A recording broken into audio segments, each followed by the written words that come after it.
مردم عزیز و خوب و دوست داشتنی کشور اسلامی عزیزمون،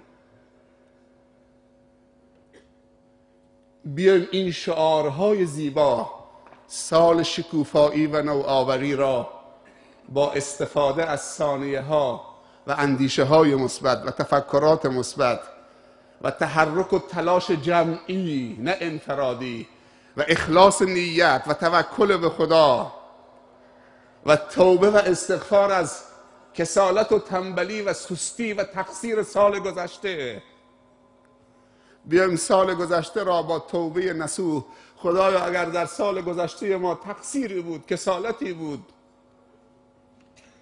خدایا ما را مورد عفو قرار بده. به تو تعهد میدهیم که امسال جبران کنیم. تبارک الذی جعل فی السماء بروجا و جعل فیها سراجا و قمرا منیرا و هو الذی جعل اللیل و النهار خلفة لمن اراد ان یذکر او اراد شکورا. سال جدید، لباس جدید، نیت جدید و قوی، تعهد قوی. من به شما واقعا تبریک میگم. چه تشخیص خوبی و چه انتخاب خوبی و چه همایش خوبی برای خوب شدن، برای استقبال از سال جدید. رکوردش کندید، رکورد اول تو منطقه آوردید. خداوند نگاه به دل پاک شما کرد. انجمن خیریه ابرار، انجمن کار جمعی، تعاونوا ید الله مع الجماعه. خیریه خیر، خیر یعنی خدا، بیدک الخیر، خیر یعنی خدا. ابرار، ان الابرار لفی نعیم، ان الابرار لفی نعیم. انجمن خیریه ابرار. از همه شما مسئولین این انجمن که احساس مسئولیت کردید و واقعا بر رو به نمایش گذاشتید و خیر رو به نمایش گذاشتید و خیرخواهی رو به نمایش گذاشتید. شما برای بچه های ما داره زحمت میکشید. من نمیدونم ما چقدر از شما حمایت کردیم. ما چقدر احساس مسئولیت کردیم نسبت به کسانی که بیرنگ و ریا برای بچه های ما دارن خدمت میکنن.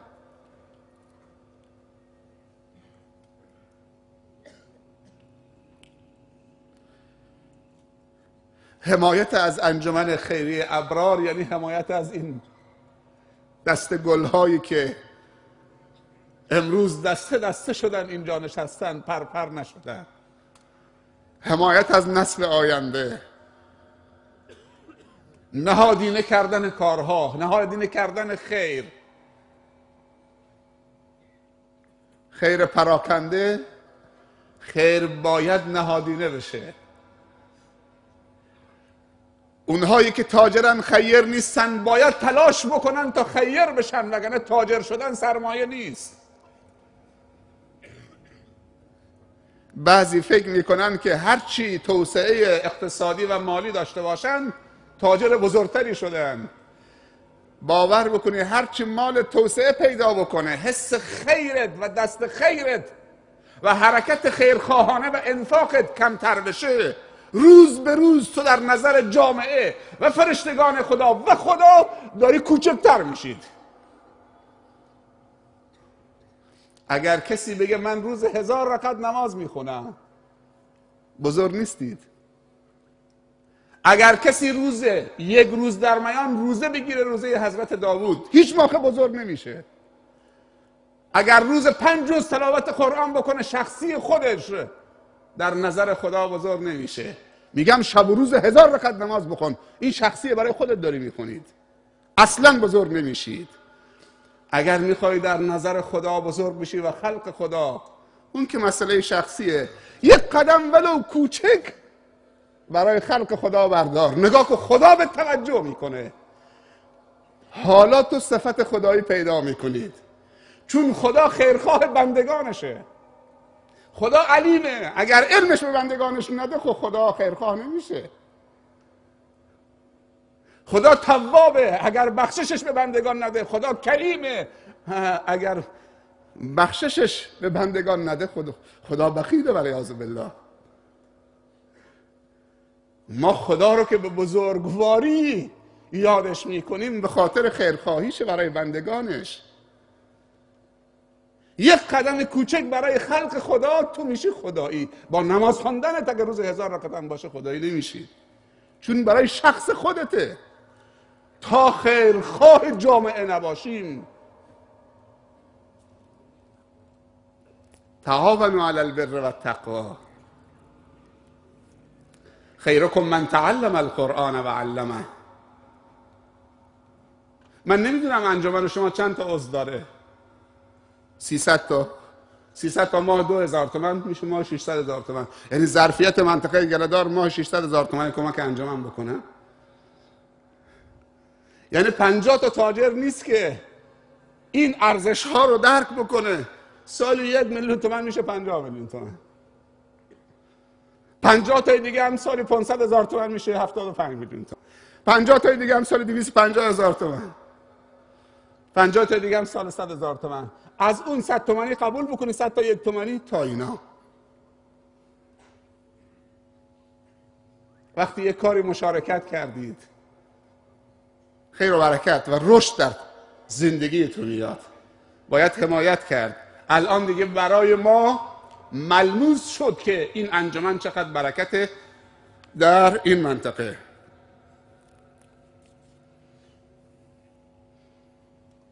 تولد پیامبر صلی الله علیه و سلم. ما خود تو را ندیدیم،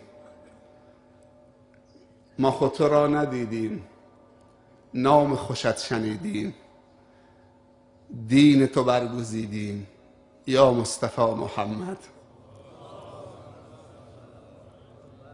آن محمد که احمدش خوانند، نور چشم دو عالمش خوانند. محمد بشر لا کالبشر، بل هو کالیاقوت بین الحجر. چه بویی و چه روح و ریحانی و چه پیامی از این اسم آید ما می شود، به ما می رسد. میم ه میم دال محمد. محمد پرچم سفید دستش بود، پرچم صلح و صفا. و کنتم علی شفا حفرة من النار. به اوس و خزرج داره میگه خداوند فانقذکم منها. طلع البدر علینا من ثنیات الوداع، وجب الشکر علینا ما دعا لله دا. چه رحمت مهداتی است. نامش همین، فقط نامش برده بشه آرامش بر دل هاست. بوی خون ازش نمیاد.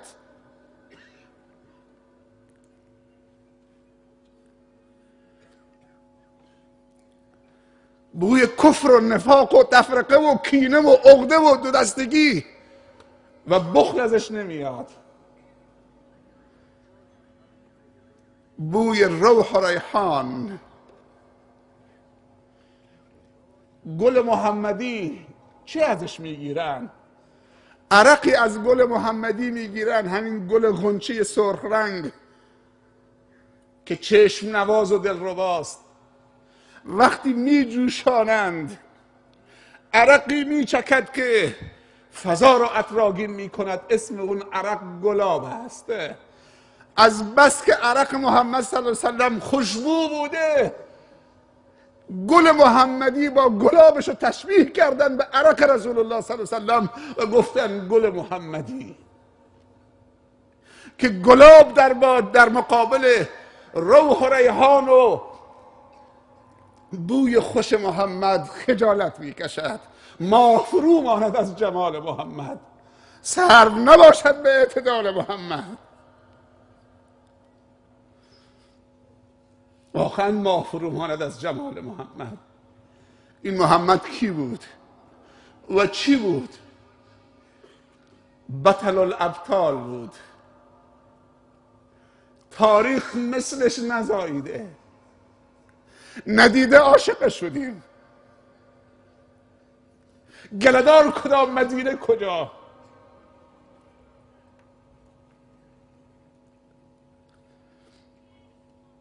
ما تو را ندیدیم، نام خوشت شنیدیم، دین تو برگزیدیم یا مصطفی محمد. از خداوند امید شفاعتش را داریم. شاید همین محبت ما دستگیری باشد که روز قیامت دستمان را بگیرد. انا لها انا لها یا رب امتی امتی.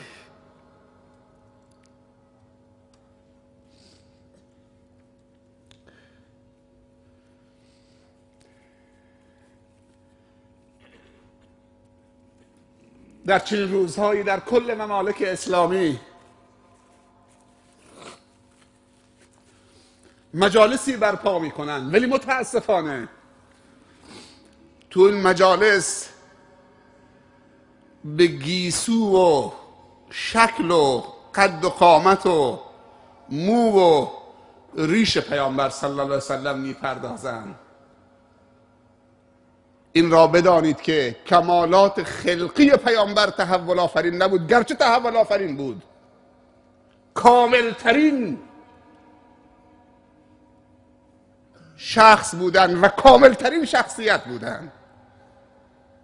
اما چیزی که تحول آفرین بود و انک لعلی خلق عظیم، اون چیزی که خداوند تعریف و تمجید او کرده، اون اخلاق عظیم تحول عظیم آفرید.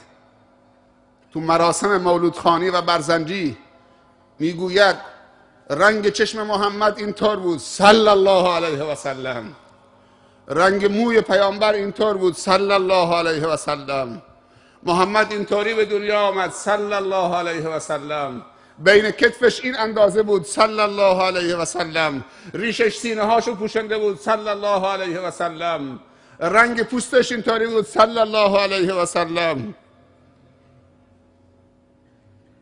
بعدم حلوایی میخورن و بلند میشن که حق پیامبر رو ادا کردیم در ماه ربیع الاول. این حق پیامبره؟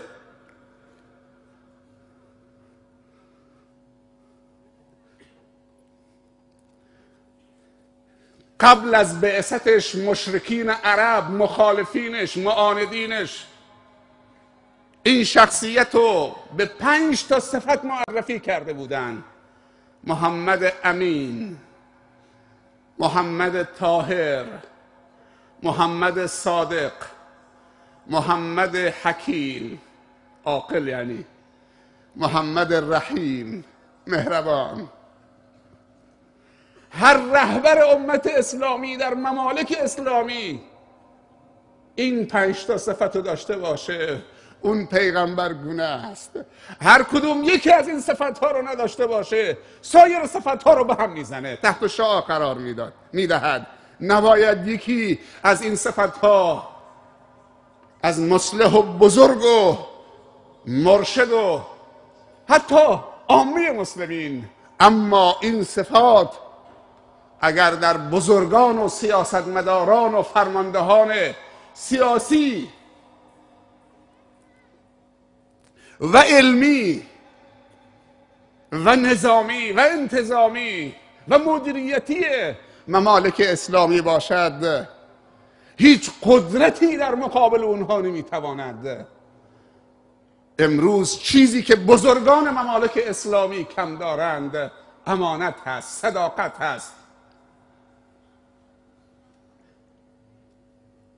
محمد امین این لقبی است که دشمنان بهش دادند.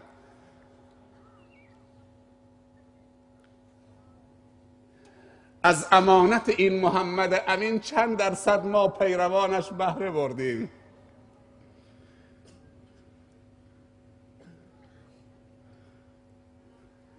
شما دیدی وقتی که یک مسیحی یا کشیش اسم عیسی مسیح می آورد، کل مسیحی هایی که نشستن همینطوری می کنند.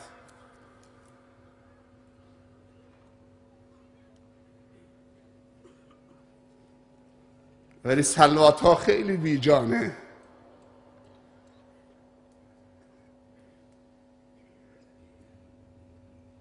البخیل من ذکرت عنده ولم یصل علی. اجماعا یک صلوات محمدی غرا قد بفرمایید.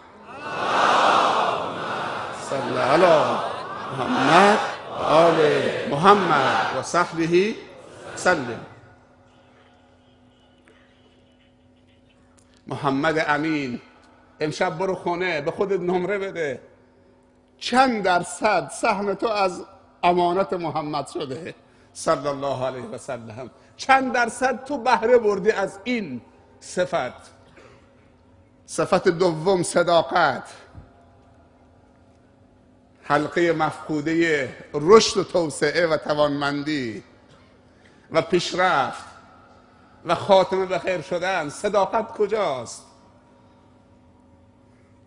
نماز جنازه رو صداقت خوندن، دفنش کردن.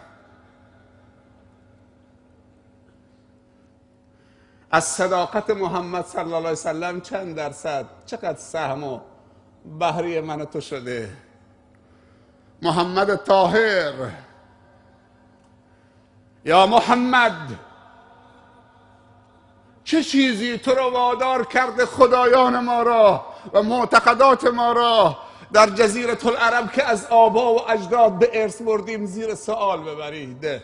کمبود پست و مقام دارید، تو را رئیس مکه میکنیم، ام القرای عرب. کمبود مال داری، یتیم بودی، فقیر بودی، تو رو جمع میکنیم، مال و اموال تو رو غنی ترین میکنیم. کمبود شهوت دارید، زن دارید، زیباترین و جذابترین و جوانترین و کم سن و سالترین دختران عرب را به تو میدهیم، دست از این کار بکش.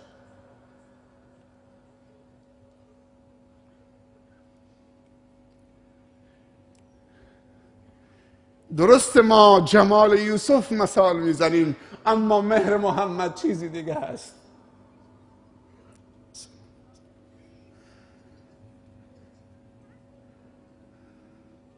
جمال یوسف مثال میزنیم علیه السلام، اما مهر محمد صلی الله علیه وسلم یه چیز دیگه است. اشرف رسوله و اشرف اولوالعزم رسوله. جبرائیل هم دست ادب بسته، جای رسیده که جبرائیل نرفته. جبرائیل فقط 7 معراج از 10 تا معراج رفت، 3 تای باقی مانده تنهایی رفت. به سدرة المنتهی و مقام قلم و عرش خدا به تنهایی رفت.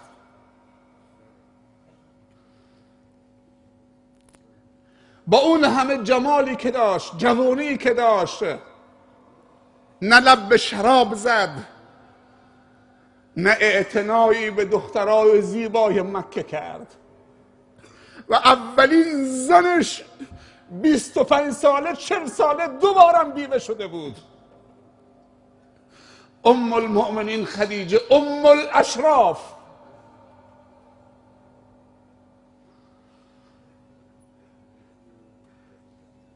محمد امین، محمد صادق، محمد طاهر، یکی از سنت هایی که برای طهارت و عفت آورده ازدواجه. امروزه چقدر مسلمان ها در جشن ازدواج جوتار بی عفتی می شوند، در جشن عفت در شب جمعه، در جشن پاکی دچار بی عفتی و بی ناموسی می شوند. خیلی از دامادها هم در شب زفافشون سکران و مستن، خمر نوشیدن به گمان خودشون که فرشته آغوشی خوشبختی رو در آغوش گرفتن. خیلی از جوانای مسلمان در شب زفافشون سکرانن. دستی ارکه سکرانه، میگه تا شراب نباشه من نمیزنم، نمی نوازم. زن و مرد میرقصن تا دم صبح، جشن عفت، جشن ازدواج. عروسم رو مبل نشسته، چراغانی کردن، نیمه لوخته، از آرایشگاه که میاره همجور بوق میزنه تو خیابونا. شما شنیدید که بگن ماشین داماد نگاه کنید؟ شنیدید تو عمرتون؟ بچه ها ماشین داماد نگاه کنید؟ من که نشنیدم. همین میگم ماشین عروس خانم رو نگاه کنید. راننده هم داماد بوق میزنه، این عروس من خوشگل نیست که شما نگاه نمی کنید؟ از آرایشگاه دارم میارمش، دنبال من راه بیفتی بوق بزنید. عروس منو تماشا کنید، بی عفتی به کجا؟ بعد میخواد از کانال این زن به عفت برسه. یک نکته درباره زن به این دامادای عزیز بگم. مجری برنامه حرف زیبایی نقل کرد، خیلی منو متأثر کرد. و اون دیپلمه عزیزمون که 1 ماه پیش داماد شدن، جزو همین قافله بودن، آقای کمالی، واقعا توصیه های زیبایی بود به این جوان ها که من فکر میکنم بهترین هدیه امشب به این عزیزان بود. منو خیلی متأثر کرد. قدیمای ما میگفتن به نقل این عزیزمون آقای رنجبر دیگه، اشتباه نگفتم؟ اگر دعای مستجاب میخواید برید از عروس دامادا و از عروس و دامادای که در شرف ازدواجن یا دارن عروس و داماد میشن، از اونها دعا بخواهید. این مصداق حدیث هم هست که پیامبر صلی الله علیه وسلم فرموده، خداوند در حدیثی فرموده که من از 3 نفر واجبه که حمایت بکنم. یکی از مجاهدی که در راه رضای من داره جهاد میکنه باید نصرتش بکنم، و دوم جوونی که رو به ازدواج آورده به قصد حفظ عفت و شرم و حیا و پاکدامنی خودش و همسرش. بر من واجبه که ازش حمایت بکنم. اگر از فقیره از فضل خودم غنیش میکنم. این یکونوا فقرا یغنیهم الله من فضله. اگر خدا بر خودش واجب دونسته که از شما حمایت بکنه، قطعا کسی که به سوی عفت میره و مراسمش هم مراسم حفاظت بر عفت و پاکدامنی است، دعاش واقعا مستجابه. چه سوژی زیباتر و برای خدا دوست داشتنی تر جوانی که در معرض شهوت و زنا و جهنم قرار گرفته بیاد شهوتش و عفتش رو با همسر شرعیش مطرح بکنه و به رضای خدا برسه. چطوری خداوند از این حمایت نمیکنه؟ چطوری دعاشو مستجاب نمیکنه؟ اگر دعای پیری مستجاب بشه خود دیگه شهوتی نداره. دعای کسی مستجاب میشه که شهوت داره، شهوتش رو کنترل کرده و دعا بکنه. خداوند از پیر با تقوا خیلی خوشش میاد، اما از جوان با تقوا به مراتب خوشحالتر میشه. خداوند از جوانی که معصیت میکنه خیلی تعجب میکنه، ولی از پیرمردی که 70 سال 80 سالشه هنوزم میگه یالا دستمال بیار، هنوزم دل داره برای رقصیدن. جوان میخواد عروسیشو اسلامی بکنه، مادر بزرگش نذر گرفته که دستمال بازی بکنه، نه، مادر بزرگش نذر گرفته.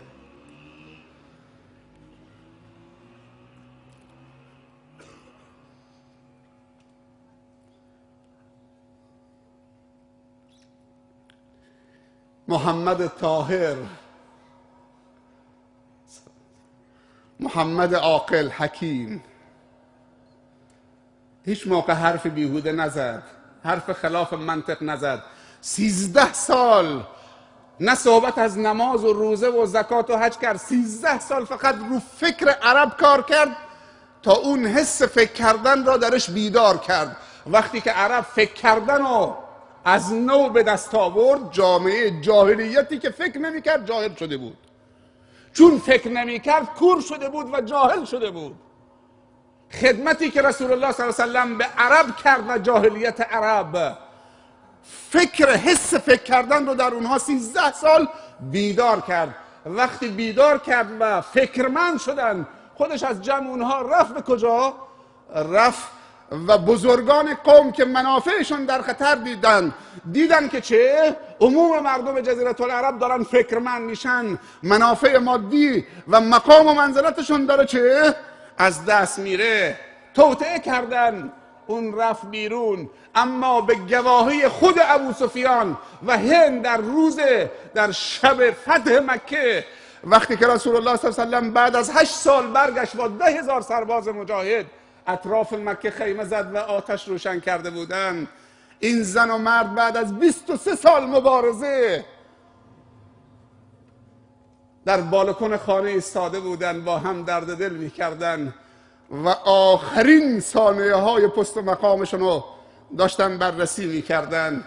یک دفعه یکیشون گفت که روزی که محمد رو از مکه خارج کردیم، دل اهل مکه هم باش رفت بیرون، دل اهل مکه هم با خودش برد به یثرب و این یک واقعیته.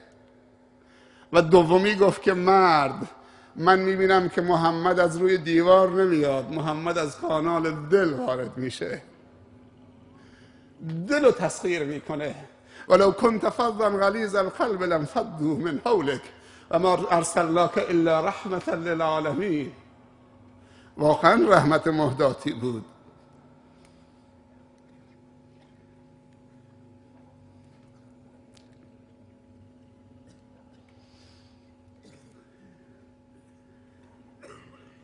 وقتی که مردم فکرمند کرد، خودش رفت بیرون، دنبالش راه افتادن، دویدن، دوباره باش برگشتن. 10,000 نفر ظرف 8 سال بعد از هجرت برگشتن و مکه تسلیم شد. و وقتی با همون 10,000 نفر فکرمند برگشت، قبل از وارد شدن به مکه نگفت هجوم به مکه، نه، وارد شدن به مکه گفت شمشیراتون رو تو غلاف بگذارید، کسی حق نداره دست به شمشیر ببره، از شمشیرش از غلاف بیرون بیاره، نشون اینها بده. رفت خود بخون، چوبی در دستش بود، میزد تو شکم بت‌ها، قل جاء الحق و زهق الباطل ان الباطل کان زهوقا. یکی بعد از دیگری سرنگون میکرد. همه جمع شده بودن زیر 2 قدمش، همشون. بعد یک جمله تاریخی به اونها گفت: یا معشر قریش ما تظنون انی فاعل بكم؟ قالوا اخ کریم و ابن اخ کریم قال اذهبوا فانتم الطلقاء. ای معشر قریش، گمان شما درباره من چیه؟ 23 سال مبارزه کردید، گمان شما درباره من چیه؟ 21 سال. گفتن برادر بزرگوار و باگذشت و سخاوتمند و کریم و پسر برادر بزرگوار و سخاوتمند و کریم. گفت همه تون برید که آزادید. عفو عمومی اینطوری بر دلها حکومت کرد. محمد حکیم واقعا سیاستمدار بود، حکیم بود، دوراندیش بود. حتی نیامد ابو سفیان رو مسلح بکنه، نیامد هند رو مسلح بکنه. هند جگرخواری که جگر حمزه رو با خنجر سینه‌شو شکافت در غزوه احد و جگر حمزه رو به دندان گرفت و بعد پرت کرد رو زمین. نیامد انتقام از هند بگیره، نیامد انتقام از ابو سفیان بگیره، بلکه این جمله رو چون فهمید که اینطوری باید، حتی وحشی آمد اسلامش رو اعلام کرده. فقط یک جمله به وحشی گفت دستت بده ولی نگاه تو صورتم نکن که شاید اون احساسات حمزه و خاطره حمزه یادم بیاد، اما اسلامت قبوله. این جمله رو در 3 جمله گفت کسی که پناهنده بشه به مسجد الحرام در امانه، کسی که بره تو خونه در رو ببنده در امانه، کسی که پناهنده بشه به خانه به ابو سفیان اونم در امانه. دید که اون بزرگ سیاستمدار بود. رسول الله صلی الله علیه و سلم اینطوری اونو ضربه فنی کرد، وگرنه کشتن ابو سفیان مثل آب خوردن بود، کشتن هند مثل آب خوردن بود، ولی این کارو نکرد. ولی امروزه امت اسلامی با دوستش چه کارا که نمی‌کنه. با موافقش تا چه برسه با مخالفش. در ممالک اسلامی محمد رو داره معتاد میکنه، فاطمه داره فاطمه رو بی‌حجاب میکنه. اسم فاطمه، اسم خدیجه، اسم زینب، اسم محمد، اسم ابوبکر، اسم عمر، اسم علی، اسم حسین، اسم حسن، چرا این اسما رو داریم مصادره میکنیم؟ اینها مظهر پاکی و طهارت بودن.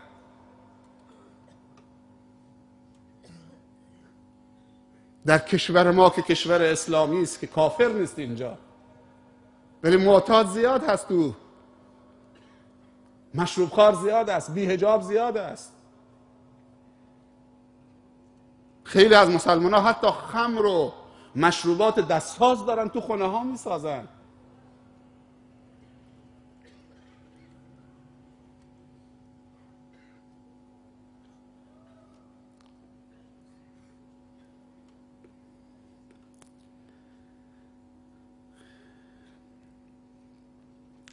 محمد طاهر، محمد حکیم و محمد رحیم، رحمت و شفقت. رحمت و شفقت از هر برنامه‌ای و هر ارتباطی بیرون نمیکشیم مگر که خیر و برکت از اون چیز بیرون میرود. ما باید در حق همدیگر مهربان و خیرخواه و رحیم و شفیق باشیم،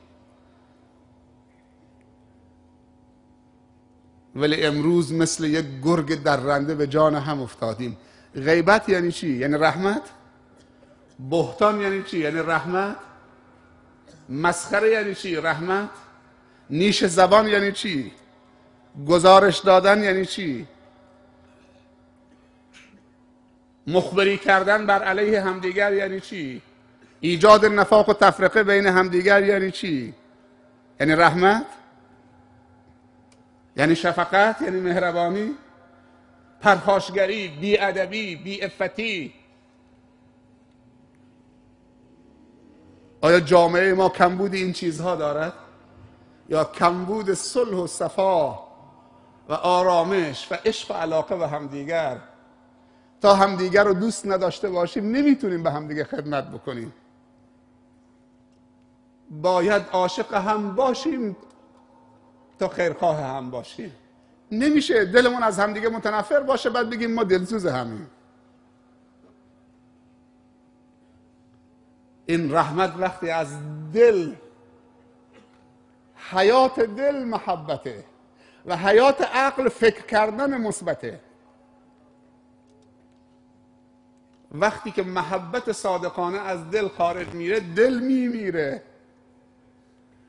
خدا دل داده که دوست بدارین و عقل داده که فکر کنین و مثبت فکر کنین. با فکرمون بد فکر نکنیم که ضربه میخوریم، با دلمون دشمنی نکنیم بجز کسانی که با خوبی ها و خوبان دشمنی میکنن، اون بحث جداگانه است.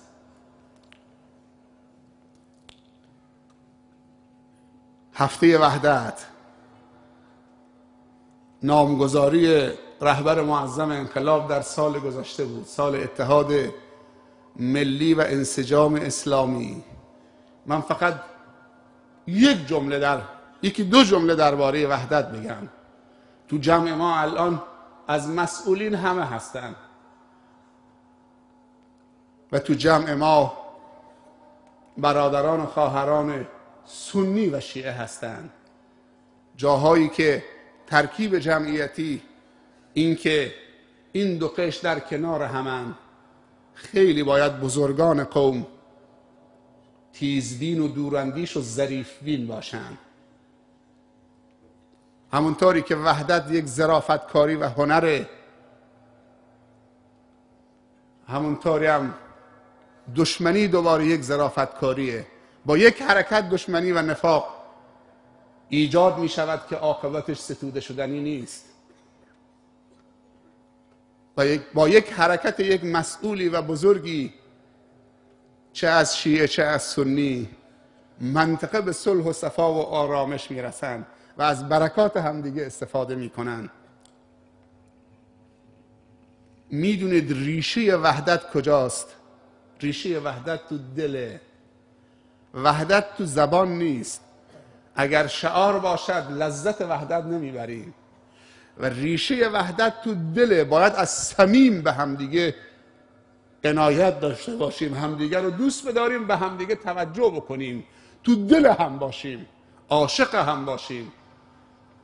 مگر شیعه و سنی در منطقه گله‌دار بعد از انقلاب ایجاد شده؟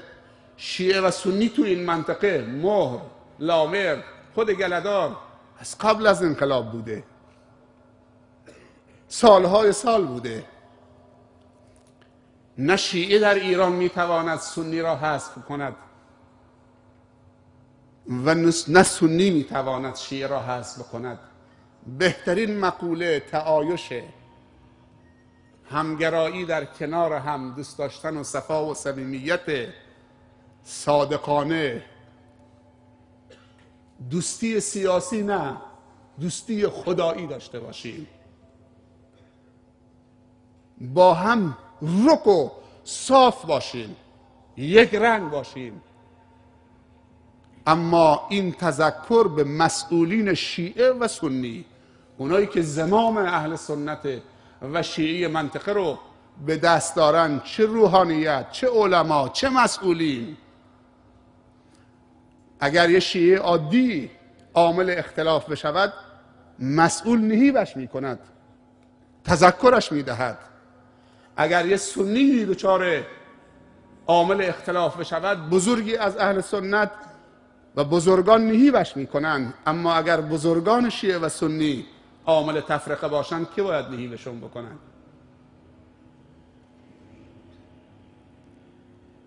ما باید از خدا بترسیم. امثال مایی که این میکروفون و این جایگاه به ما داده شده که ازش استفاده بکنیم برای صلح و آرامش، دست همدیگر رو بفشاریم. من خیلی خوشحالم که این جمع از مسئولین سیاسی و عمرانی و فرهنگی و اجتماعی و آموزشی و پرورشی و دینی و عموم مردم، هم شیعه و هم سنی و هر دو قشر برادر و خواهر، همه در کنار همن. باور بکنید جمعی در هفته تولد پیامبر صلی الله علیه وسلم، در اول تحویل سال، در چنین شبهایی، در چنین همایشهایی، واقعا ستودنی است. من امشب، یعنی فردا از اینجا میخوام برم، واقعا با خاطرات خوب از اینجا میرم. و اونم بعد از انتخابات. من یه سوالی از دوستان کردم، گفتم خب تو انتخابات هر کسی به کاندید مد نظرش رأی میده، بعضی موقع انتخابات تمام میشه اما دو دوست تا 4 سال دیگه با هم قهرن به خاطر که اون مال اون بود، اون یکی مال اون بود. بارها دیده شده که تو بحث انتخابات پوستر اینجا چسبوندن، اون طرف جا داره که پوستر خودشو و کاندید خودشو بغلش بچسبونه، ولی آمده اونو پاره کرده جای اون چسبونده. چرا؟ اون کاندید، تو هم کاندیدی، تو به هر کسی دوست داری رأی بده، اونم به هر کسی دوست داره، تمام شد و رفت. و اونم که انتخاب میشه فکر نکنه. من همین پریروز یکی از کاندیدها تو یک منطقه‌ای که باید 3000 4000 رأی می آورد، 100 تا رأی آورد. خیلی به دل گرفته بود، میگفت که به من رأی ندادن، من که به مجلس رسیدم، تا 4 سال دیگه که زنده که مرده. گفتم نه، مصلحان بزرگ اجتماعی نباید چنین تفکراتی داشته باشن که فلانی ها به من رأی ندادن، حسابشون میرسن، پام به مجلس باز بشه. فلانی ها به من رأی دادن، من مریدشونم. کسی که کاندیده و رأی میاره نماینده اون کسانی است که رأی بهش ندادن و نماینده اون کسانی که بهش رأی دادن، نماینده هر دو قشره. و به نظر من باید اول بره از اونها تشکر بکنه و دلشون، قبل از اینکه اونها وادار بشن معذرت خواهی بکنن و دوچار چابلوسی بشن. مصلح اجتماعی مردم رو وادار نمیکنه که چاپلوسی بکنن، خودش پیش قدم میشه که کرسیشو تو دل مخالفینش بزنه. شما به کاندید مورد نظرتون رأی دادید، تشخیصتون این بود که به من رأی ندید، ولی من الان رأی آوردم، من مخلص شما هم هستم، نماینده شما هم که به من رأی ندادیدم هستم، هر کاری باشه من ازم بر بیاد برای شما انجام میدم، من نماینده شما هم هستم، نیاز به دعای خیر شما هم دارم. سعدیا مرد نکونام نمیرد هرگز، مرد آن است که نامش به نکویی نبرند. بذر دشمنی و کینه رو چون به من رأی ندادید، نه، اینجا خبر خوشی به من دادن، گفتن رأی که تمام شد الحمدلله همه چی عادی شد و این همایشم نشانه همون صداقت و همون درک و فهم و عقل و دوراندیشی و حکمت شماست. چه شب با برکتی. پس عدالت، ببخشید، پس اتحاد و انسجام اسلامی ریشه در دل داره و ریشه در عدالت داره. اونایی که مسئولن اگر تبعیضی مشاهده شد، دیگه شعارها کارساز نیست. اگر تبعیض ایجاد شد، شعارها دیگه عقب میره، دیگه هر چی بگیم وحدت دیگه جواب نمیده. ریشه وحدت تو عدالت اجتماعی است، تو اخوت و برادری است، تو تقسیم عادلانه حقوق شهروندی است. یک نکته دیگه درباره وحدت بگم که خیلی مهمه. دین ما دین وحدت، اشکال تو دین ما نیست. اعتقاد ما اعتقاد وحدت آمیزه، توحید یعنی واحد. قبلی ما، فرهنگ ما، قرآن ما، پیامبر ما صلی الله علیه وسلم، همه اینها عامل وحدتن. تفکر اسلامی عامل وحدته، اشکال نداره. اما اشکال تو افراده، تو افکار نیست. بعضی افراد پیدا میشن به خودشون 20 میدن، به مخالفشون یا مقابلشون 0 میدن، وحدت درست نمیشه. اگر شیعی به سنی 0 داد، به خودش 20 داد، محاله که از سنی وحدت بطلبه. و اگر سنی به خودش 20 داد، به شیعه 0 داد، محاله که از وحدت شیعه استفاده ببره. اگر من به خودم 20 دادم، باید به برادر شیعه هم 20 بدم یا 18 بدم یا 15 بدم. اونم اگر به خودش 20 داد، اعتقاد داشته باشه که من خود درسته، حالا 20 اگه نگیرم 15 که میگیرم، 14 که میگیرم، 12 که میگیرم، ولی 0 یعنی خیر تو من نیست. وقتی نمره به هم میدیم سعی بکنیم که خدایی ولا یجرمنکم شنآن قوم علی الا تعدلوا، نمره درست بدیم اگر میخوایم کنار هم باشیم. وقتی من میتونم 15 بگیرم تو به من 0 بدید، من دیگه هیچ موقع. وقتی میدونم که تو 20 میگیرید به تو 15 بدم. ما وقتی بچه‌مون تو مدرسه میدونیم که باش کار کردیم، معلم تقویتی براش گرفتیم، کلاس فشرده براش گذاشتیم، هزینه کردیم، بعد میگیم یک دفعه 12 گرفت، میریم اعتراض میزنیم، آقا بچه من بیشتر مستحقه. باید بررسی بکنن کجا اشکاله.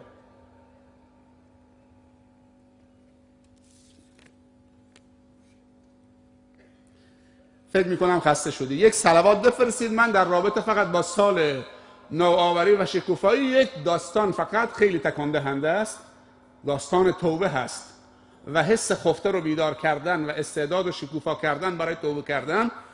به عرایزم خاتمه میدم. اجماعاً یک صلوات محمدی غرا خط بفرمایید.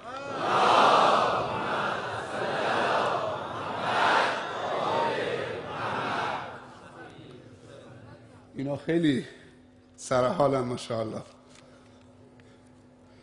خداوند به شما جزای خیر بده. خسته نشدید؟ موفق باشید.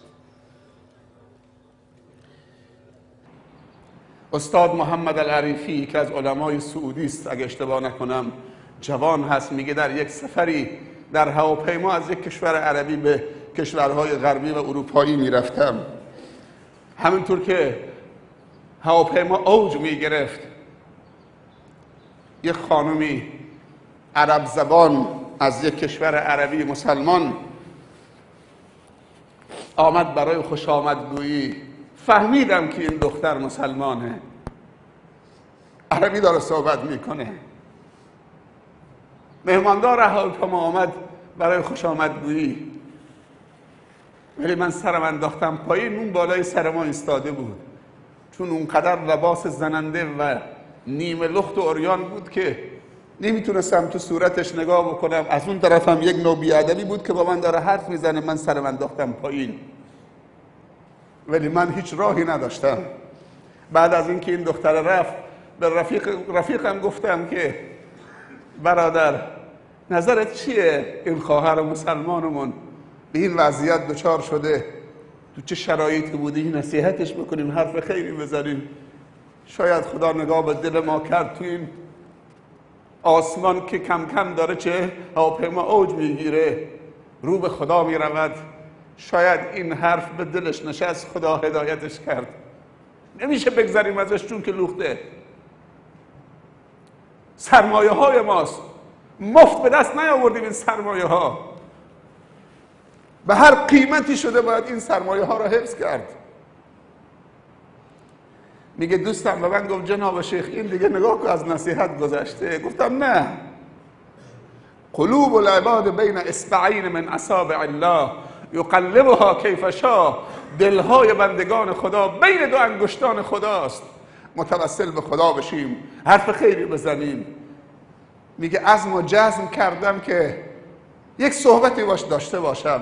میگه یادم آمد که یک نوار سخنرانی داخل کیفم هست. عنوان این نوار اوصاف و نساء الجنه. خداوند وقتی که هدایت کسی رو، حتی زمان و میعادگاهش هم اگر باشه 30,000 قدم و پا بالای ابرها، اونجا میعادگاه هدایتش رو همونجا رقم میزنه. چه بسا این دختر مسلمان در کنار این بی‌حجابیش تو سینی و سبد قطی‌های خمرم تو هواپیما عرضه میکند، سیگارم انواع سیگارها تو سفرهای غربی عرضه بکند برای فروش. میگه از کیفم در آوردم، گفتم خواهرم یه هدیه از ما قبول میکنید؟ یه خیلی با یک کلاس و ادبی تشکر کرد، نوار رو گرفت، رفت عقب. به دوستم گفتم دیدی حتی اگر میخواست تو سطلم بندازه ولی یک کلاس خاصی داشت، یک ادب خاصی داشت. میگه از من گرفت و رفت عقب. به دوستم گفتم امید هست، پناه به خدا امید داریم. بالاخره ابتدای کار عالی بود، هدیه رو پذیرفت. نگفت شما ملاها چه کار به من داری، هر کس تو گور خودش میخوابه. این نواره مزخرف چیه؟ با کلاس ما نمیخونه. اوصاف ما تو بهشت هستیم اصلا. با یک ادبی تشکر کرد رفت. بعد از 10 دقیقه ربع ساعت برگشت گفت برادر یه نوار دیگه ندارید؟ گفتم چه نواری؟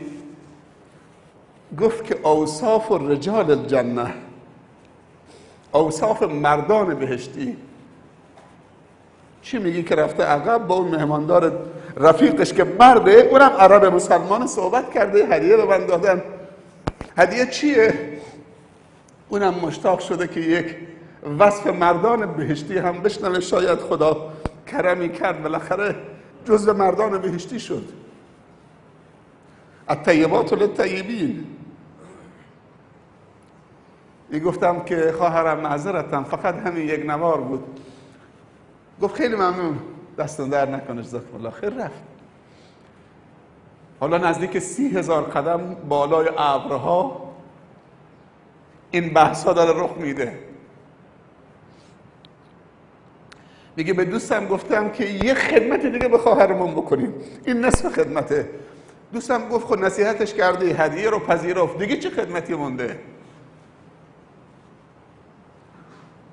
گفت حالا برای چرخوندن دلش نیاز به دعا داریم به درگاه خدا. دعا اللهم اعز الاسلام به احد العمرین اللهم اهدنا فیمن هدیت و عافنا فیمن عافیت و تولنا فیمن تولیت و بارک لنا فیما اعطیت و قنا واصرف عنا شر ما قضیت. این دعایی است که هر روز صبح برای کل برادرها خواهرای مسلمانمون میکنیم. میگه 2 نفری دست بلند کردیم بالای ابرها 30,000 قدم بالا نزدیک به خدا، همینجور دستمون رو تکون میدادیم خدایا این بندی از بندگان توست، هذه امة من امائک، دچار انحراف شده، دچار لغزش شده، تو چه شرایطی قرار گرفته، شاید کوتاهی از ما بوده، شاید نیاز مالی بوده، شاید راهنما نداشته. خدایا کمکش کن خدایا، از هر سو به سوی خودت بر بگردان. این ناموس اسلامه. همجور میگه دستمون رو تکون میدادیم، احساس کردم که دختره بالای سرمون ایستاده ولی دعای ما را قطع نمیکنه. وقتی دعا تمام شد میگه دختره برگشت گفت که برادرم شما دعا میکردید؟ گفتم بله خواهرم ما دعا میکردیم. براش جای تعجب بود، 30,000 قدم بالا تو یک سفر غربی 2 نفر دست به دعا.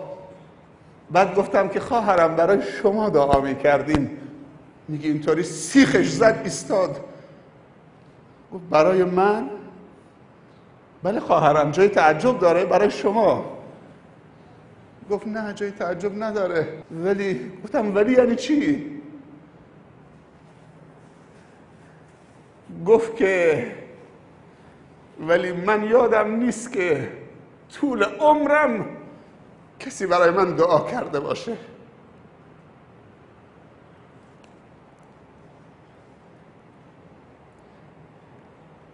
شما اولین نفرید که برای من دارید دعا میکنید. یعنی یک ناباوری بهش دست داده بود. همین میخوان که همطور باشه که از جمالش لذت ببرن، بتونن چشماشو بچرونن. یکی پیدا شده که براش دعا بکنه، اونم کجا؟ 30,000 پا بالای ابرها. گفتم خواهرم این وظیفه شرعی ماست که برای همدیگه دعا بکنیم، منتی نیست.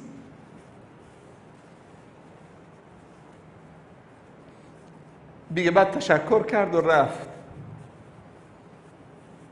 دیگه نیامد. ما به کشور رسیدیم و به مقصدمون رسیدیم و پیاده شدیم و گذشت. بعد از 3-4 ماه چند ماه بعد تو همون کشور عربی گذرمون افتاد به یک مرکزی. وقتی وارد مرکز شدیم دیدم که یک زن محجبه حجاب کامل از توی دفتری در آمد جلوم گفت السلام علیک یا شیخ. علیکم السلام. خیلی خودحالی و راحت برخورد کرد. هرچی فکر کردم که اینو کجا دیدم، من نمیشناسمش، اصلا تو ذهنم نبود. بعد گفت جناب شیخ منو به یاد نمیارید؟ گفتم نه خواهرم میشه معرفی بفرمایید؟ گفت من همون دختری بودم که تو هواپیما به من نوار دادید و برای من دعا کردید. شما بزرگترین هدیه عمر رو به من دادید جناب شیخ. من از شما تشکر میکنم و یه خبر خوش دیگه هم بدم که این نوار شما و دعای شما چه تحولاتی ایجاد کرد در من. حس خفته منو بیدار کرد، راهو پیدا کردیم، خدا رو پیدا کردیم. بعد حالا شیخ میگه من مشتاق بودم که این خبر خوش این خواهرمون بده. گفت که روزی که با شما ملاقات کردیم به ما اون نوار دادید، دعا کردید، خودم و 3 تا از خواهرانی که تو مهمانداری هواپیما کار میکردیم 4 نفری با هم توبه کردیم و از اونجا در آمدیم استعفا دادیم. از پول و درآمدش هم گذشتیم، از سفرهای خارجی هم گذشتیم. الان چه وجدانی داریم، چقدر ارزش پیدا کردیم، چه آرامشی داریم. الان هر 4 تامون توی این مرکز داریم کار میکنیم. نباید اگر دیدیم یه جوونی مشکل کوچیکی داره ولش کو به جهنم. این قد هستن که تو بگی به جهنم بفرما اهلا و سهلا. ملا که تحویلت نگرفت، پدرت هم که از خونه بیرونت کرد. ساعت 6 صبح دیدم که یه نفر در میزنه. یه پیرمرد ریشش اینجا بود، گریه میکرد. گفتم صبح به این زودی؟ گفت بله مشکلی برام پیش آمده. گفتم چی؟ گفت که پسرم دیروز مست بوده آمده خونه. پسرم که تا دیروز نماز میخونده خوب بوده. منم چند تا سیله آبدار رو لگدش زدم از خانه بیرونش کردم. گفتم که من همچین پسری نمیخوام. حالا رفته.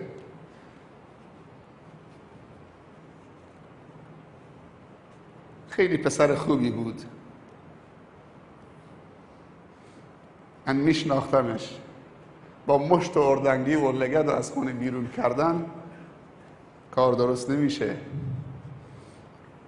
همه حس خفته دارن، باید تلاش کنیم. این سال جدید رو با یک توبه نصوح و این دعا: اللهم یا مدبر اللیل و النهار،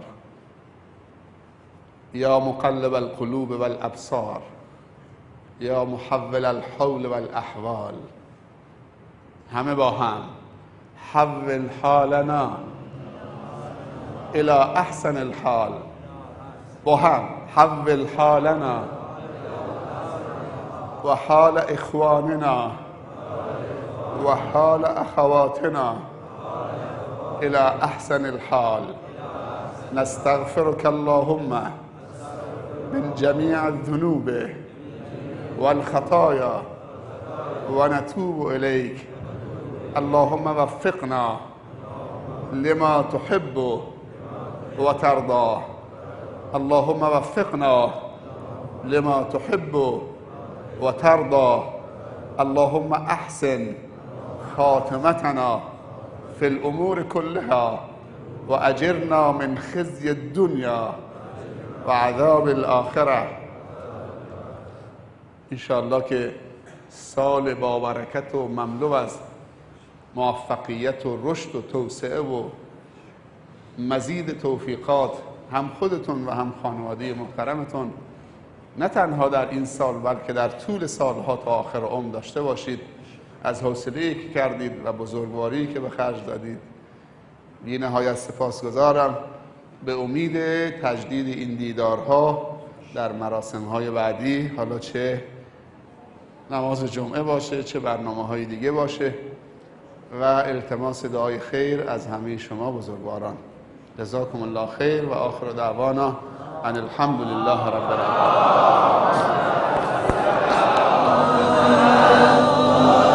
مع الله في وحي قرآنه، مع الله في آيه وسور، مع الله في قصص الأولين وفي قصص الأولين العبر، مع الله في لألآت النجوم وحك الغيوم وضوء القمر، مع الله عند هزيم الرعود